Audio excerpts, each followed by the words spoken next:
Исто така продолжуваме од следните денови понатаму да се рехабилитираат и реконструираат и другите улици низ градот, значи околу 10 улици ќе бидат реконструирани и рехабилитирани во наредниот месец дена. Се прават и планските документации на сите неасфалтирани улици во градот. И сакам да истакнам во оваа прилика, во оваа пригода, дека во наредниот месец ќе се прави план, програма за наредната година кои улици треба да се асфалтираат во нашиот град.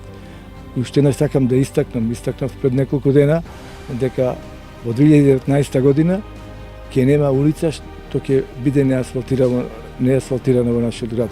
Јас сум убеден дека граѓаните ќе бидат задоволни со тоа и уште да напомнам дека освен во градот и при градските населби почнавме да правиме реконструкција и тампонирањето на улиците во руралната средина, тоест во неколку села, мало и големи Кроњари, Мажучиште, Галичани, Старо и Ново Лагово, Беровци и така натаму. Значи секаде улиците во овие рурални средини ќе бидат тампонирани